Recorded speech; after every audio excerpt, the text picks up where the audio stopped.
साथियों नमस्कार, मैं हरियाणा से हूं और जाट हूं। और जाटों के बारे में एक कहावत प्रसिद्ध है कि जाट को मरा तब तक मत मानिए जब तक उसकी 13वीं ना हो ले। और यदि हम रेडियो के संदर्भ में देखें तो बात उल्टी हो गई है। रेडियो मरा भी नहीं और उससे पहले लोग उसकी 13वीं करने को तैयार हैं। तो इसी सोच के खिलाफ संघर्ष है इस चैनल का। रेडियो को बढ़ावा देना तो दूर की बात है, यदि रेडियो को जितना है उतना भी बचा कर रखना है तो जो ये सोच है इस सोच को रोकना होगा।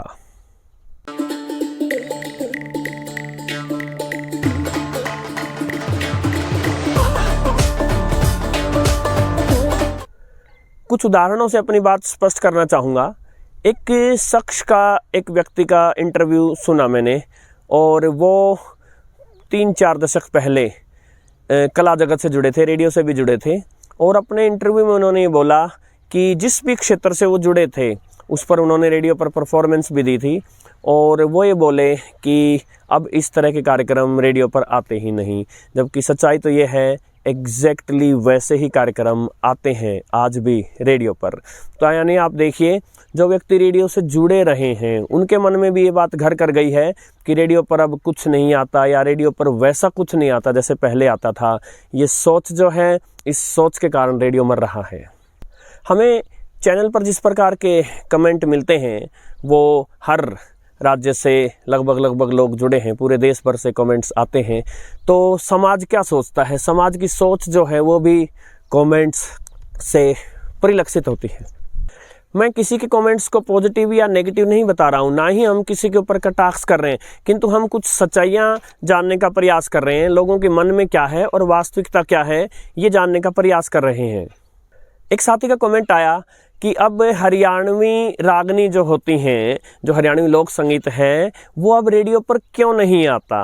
और उससे मुझे तुरंत समझ में आ गया कि आप रेडियो सुनते ही नहीं, क्योंकि आप रेडियो सुनते तो आपको पता होता कि रेडियो पर हरियाणवी रागनी के कार्यक्रम जो है वो पहले की अपेक्षा बढ़ा दिए गए हैं।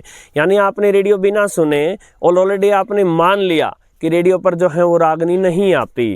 कमाल की बात है। चैनल के शुरू के दिनों में अनेक प्रकार के कमेंट्स आते थे। हालांकि मेरे अथक प्रयासों के बाद जो है कुछ जागरूकता फैली। ऑनलाइन जगत की बात कर रहा हूँ मैं। जो रेडियो के सुनने वाले गांव में रहते हैं, जो यूट्यूब पर नहीं हैं, उन्हें मैं क्या रेडियो सुनना सिखाऊंगा, वो उल्टा मुझे ही कुछ ना कुछ उसके बारे में बता देंगे। किंतु ऑनलाइन जगत में जो साथी यूट्यूब से जुड़े हैं और रेडियो का थोड़ा मोड़ा चाव रखते हैं या रेडियो के प्रति थोड़ा मोड़ा आकर्षित हुए हैं, जिन्होंने आकर इस चैनल पर कमेंट किए, उनमें से अनेक कमेंट्स मैं अभी उठा रहा हूँ। अगेन, मैं किसी की कमियाँ नहीं निकाल रहा हूँ, हम केवल सोच को ठीक करने का काम कर रहे हैं। कमेंट्स इस प्रकार के आते थे, शॉर्टवेव पर कुछ नहीं आता, या फिर दूसरे लफ्जों में कहा जाता था शॉर्टवेव पर बस अब चाइना बचा है, अभी भी कहा जाता है। इस सोच को दूर करने का प्रयास मैंने तो किया ही, लेकिन हमारा साथ निभाया इसी चैनल के दीर्घकालिक दर्शक हर्षित जोशी जी ने, जिन्होंने शॉर्टवेव पर उन सारी फ्रीक्वेंसीज को लिखकर टाइप करके हमें भेजा। और फिर मेरे माध्यम से जो है वो बात इस चैनल के डिस्क्रिप्शन, जो कम्युनिटी सेक्शन में, वो लिस्ट जारी भी हुई, अनेक प्रकार की लिस्ट। इसके अलावा वीडियो भी बने, कुछ मैंने पहले भी बनाए थे, लेकिन कुछ हर्षित जोशी जी से और ज़्यादा फ्रिक्वेंसीज मिलने के बाद दोबारा भी बनाए थे। उनमें हमने वो अनेक का अनेक वो फ्रिक्वेंसीज देखी, वो स्टेशंस देखे जो अंग्रेजी में भी और हिंदी के तो खैर मैं पहले बता ही चुका था, 6 देश अपने प्रसारण देते हैं। इसके अलावा संगीत के क्षेत्र में दूसरी भाषाओं के चैनल भी अनेक का अनेक चैनल हमारे आगे आए, जो या तो म्यूजिकल प्रस्तुति देते हैं या न्यूज़ वगैरह प्रसारित करते हैं और जो चीन के नहीं हैं। और आज का वीडियो व्यापक चर्चा में है। अनेक का अनेक साथी जो रेडियो से बहुत प्रेम करते हैं, शॉर्टवेव से भी बहुत प्रेम करते हैं, उनके मन में भी जो भ्रांतियां हैं उनके बारे में भी हम बात करेंगे। किंतु उससे पहले जो शॉर्टवेव के बारे में ज़्यादा जानते नहीं हैं, ऐसे लोग जो रेडियो सुनते नहीं हैं या फिर वो सुन सकते थे, सुनना चाहते थे, लेकिन उनके मन में क्या बात घर की हुई है, किस हद तक कमेंट आए। अनेक बार कमेंट ये आता था, भारत सरकार ने शॉर्टवेव बंद क्यों कर दिया। कमाल की बात है, शॉर्टवेव बैंड क्या भारत सरकार के घर का है जो भारत सरकार ने शॉर्टवेव बंद कर दिया। इस विषय पर भी एक वीडियो बना था, क्या भारत सरकार ने शॉर्टवेव बंद कर दिया। कदापि नहीं, शॉर्टवेव बैंड भी जिंदा है, उस पर स्टेशन भी आते हैं, सब कुछ होता है। पहले के मुकाबले कमज़ोर हुआ है, डेफिनेटली कमज़ोर हुआ है, बहुत कमज़ोर हुआ है, डेफिनेटली बहुत कमज़ोर हुआ है। उतने हिंदी प्रसारण अब नहीं आते, उतने अंग्रेजी प्रसारण भी अब नहीं आते। किंतु ये सच नहीं है कि शॉर्टवेव बंद हो गया है या उस पर बिल्कुल ही कुछ नहीं आता, ये भी सच नहीं है। फिर हमें कुछ कमेंट्स ऐसे भी मिले कि रेडियो पर मीडियम वेव और शॉर्ट वेव तो अब रहा नहीं, तो रेडियो का सुन के क्या करें। यानी शॉर्ट वेव तो था ही था, साथ में मीडियम वेव को भी शामिल कर लिया। अब कमाल की बात है, आप कहीं भी रहते हो, एफएम पर जितने स्टेशन आपके यहाँ पकड़ते हैं उससे कई गुना, शायद 10 गुना 20 गुना, इनफैक्ट हो सकता है 100 गुना ज़्यादा स्टेशन जो हैं वो मीडियम वेव और शॉर्ट वेव मिलकर पकड़ते हैं। हैरानी की बात है, कोई ऐसे कैसे बोल सकता है कि मीडियम वेव और शॉर्ट वेव तो रहा ही नहीं अब रेडियो पर। एक वीडियो आया था मेरा, भारत के सभी मीडियम वेव रेडियो स्टेशंस, उसको जाकर देखिएगा, उन सभी को ट्यून करने का प्रयास किया था, आधे घंटे से अधिक का समय लगा था ऐसा करने में। फिर एक कमेंट आया था कि किसी रेडियो की रिव्यू के नीचे वो कमेंट आया था कि पहले देश के कोने कोने में एफएम पहुंचाइए, पहले हर देश के हर व्यक्ति तक एफएम पहुंचाइए, उसके बाद रेडियो लेंगे और उसके बाद रेडियो सुनेंगे। कमाल की बात है, वरना आप रेडियो नहीं सुनेंगे। फिर एक और सोच आगे निकल कर आती है, अब के रेडियो पहले जैसे तो होते नहीं। अब कमाल की बात है, मान क्या लीजिए होते नहीं होते, तो क्या हम रेडियो को न सुने, तो फिर हम उसको मरा हुआ डिक्लेयर कर दें। कमज़ोर बिल्ड क्वालिटी है, यस, उतने मजबूत नहीं आते, वो वाला दमदार साउंड नहीं होता, किंतु ये तो देखिए वो अपने ज़माने के हिसाब से कितने महंगे थे। सो अब आज आप 1000 रुपये में रेडियो पर ज़्यादा प्राइस भी नहीं लगाना चाहते और 1000 रुपये में आप चाहते हैं कि वैसा दमदार मजबूत भयंकर आवाज़ वाला रेडियो मिल जाए, तो ऐसा नहीं होने वाला है। लेकिन इसका मतलब क्या हम रेडियो को मरा हुआ समझ लें? एक और भ्रांति है लोगों के मन में कि स्मार्टफोन ने रेडियो को मार डाला। ये बात सच है कि स्मार्टफोन्स वगैरह आने से या कंप्यूटर्स आने से, टेलीविज़न आने से जो है रेडियो कमज़ोर हुआ, लेकिन मारा नहीं। स्मार्टफोन में तो एफएम आता है, तो मीडियम वेव और शॉर्ट वेव ने सही, एफएम को तो स्मार्टफोन ने प्रमोट किया है।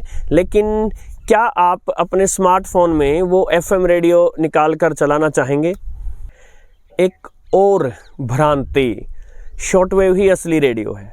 अब यूट्यूब के जगत में, कम से कम भारत में आज के समय, जितना काम इस चैनल ने शॉर्ट वेव के लिए किया है शायद ही किसी ने किया होगा। शॉर्ट वेव को जिंदा रखने के लिए जो इस चैनल ने काम किया है, मैं मान के चलता हूँ वैसा काम नहीं हुआ, उस लेवल तक का काम नहीं हुआ। लेकिन मैं खुद ही आपको बता सकता हूँ, शॉर्ट वेव असली रेडियो नहीं है। असली या नकली रेडियो कोई कैसे हो सकता है? एफएम भी असली ही रेडियो है, मीडियम वेव बैंड भी असली ही रेडियो है। और यदि आप ये मानकर चलते हैं कि शॉर्ट वेव पर अधिक गुणवत्ता वाले कार्यक्रम आते थे, तो देखिए विविध भारती आज भी एक गुणवत्ता वाला स्टेशन है और वो एफएम बैंड पर है। और मीडियम वेव बैंड पर आज की पीढ़ी को पॉडकास्ट बड़ी पसंद है, तो मीडियम वेव बैंड पर जो स्टेशन जाते हैं वो मोस्टली पॉडकास्ट टाइप के कार्यक्रम में प्रस्तुत करते हैं, या फिर लोक संगीत, या फिर कृषि से संबंधित कार्यक्रम, या फिर दूसरे अनेक कार्यक्रम। तो एफएम और मीडियम वेव बैंड क्या वो असली रेडियो नहीं है? एक और बड़ी भ्रांति वाले कमेंट पढ़ने को मिलते हैं, लोगों से सुनने को मिलता है कि विविध भारती और रेडियो सिलोन ये ही जो है वो असली स्टेशंस थे। कमाल है, विविध भारती जब तक नहीं शुरू हुआ था उससे पहले भी रेडियो था, रेडियो सिलोन जब बना ही नहीं था उससे पहले भी रेडियो था, कई दशकों तक था। और रेडियो सिलोन जो अब इन दिनों शॉर्ट वेव पर नहीं आ रहा और संभवतः आएगा भी नहीं, यदि आ गया तो कुछ दिन बाद फिर कोई ना कोई ट्रांसमीटर में खराबी हो जाएगी, उसका जाना लगभग तय है। रेडियो सिलोन के जाने के बाद या विविध भारती अब शॉर्ट वेव पर नहीं रही, उसके शॉर्ट वेव पे न रहने के बावजूद भी शॉर्ट वेव है और वो रहेगा, रेडियो है और वो रहेगा, जीवित है। विविध भारती या सिलोन शॉर्ट वेव पर नहीं रहे तो इसका मतलब ये नहीं कि रेडियो की 13वीं हो गई। एक और सोच जो रेडियो को मार रही है कि ये सब चाइनीज है, तो देखिए पूरी इलेक्ट्रॉनिक्स ही चाइनीज है। पूरी दुनिया में इलेक्ट्रॉनिक्स की मैन्युफैक्चरिंग चीन में चली गई, तो आप स्मार्टफोन को दीवार पे फेंक के क्या तोड़ना चाहेंगे कि ये भी चाइनीज है?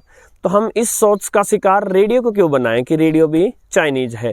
इससे जुड़ी एक और सोच है, जो भारत में बने रेडियो हैं, जो दिल्ली में बने रेडियो हैं, अनेक लोग उनके बारे में भी ये कहते हैं कि ये सब चाइनीज है। जी नहीं, उसका कोई कंपोनेंट भारत में बना है, कोई कंपोनेंट किसी दूसरे देश से भी आया है और कोई कंपोनेंट चीन से भी आया है। तो ये कहना कि वो केवल प्योर चाइनीज हैं, ये तो एक उस बहाने जैसा है कि नाच न जाने आंगन टेढ़ा, वो वाली बात है कि हम रेडियो को मरा हुआ घोषित कर दें क्योंकि ये चाइनीज है। कमाल की बात है। तो साथियों, फिर से मैं उस बात को दोहराना चाहूँगा कि रेडियो को बढ़ावा अगर देना है, बढ़ावा देना तो भूल जाइए, अगर रेडियो जितना है उतना भी उसको बचाए रखना है, तो जिन गलत फहमियों का, जिन दुष्प्रचारों का रेडियो शिकार है, पहले हमें उन्हें दूर करना होगा, सोच दुरुस्त करनी होगी, हल्का सा पॉजिटिव वे ऑफ माइंड करना होगा रेडियो के बारे में। अनेक लोगों के जिनके कमेंट्स मैंने यहाँ उठाए, मैं आपके लिए कुछ बुरा नहीं सोचता हूँ, या जिन लोगों के मन में बातें हैं, कमेंट नहीं लिखा उन्होंने, लेकिन जिन लोगों के मन में बातें, मैं आपके बारे में बुरा नहीं सोचता हूँ, मैं आपको टोटली गलत भी नहीं बताता हूँ, किंतु ये 100% सच्चाइयाँ भी नहीं हैं। उल्टा इस सोच ने जो है, इस सोच ने रेडियो को धीरे धीरे मारने का कार्य किया है, किंतु अभी मरा नहीं है।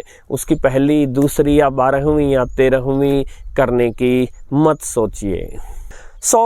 अंत में इस बात को दोहराता हुआ कि हाँ, टीवी, मॉडर्न जो हैं computers, laptop, smartphones, digital technology, इन सब ने रेडियो का भारी नुकसान किया है, लेकिन उसके बराबर का नुकसान इस सोच ने किया है कि रेडियो तो मर चुका, जबकि वो आज भी जीवित है।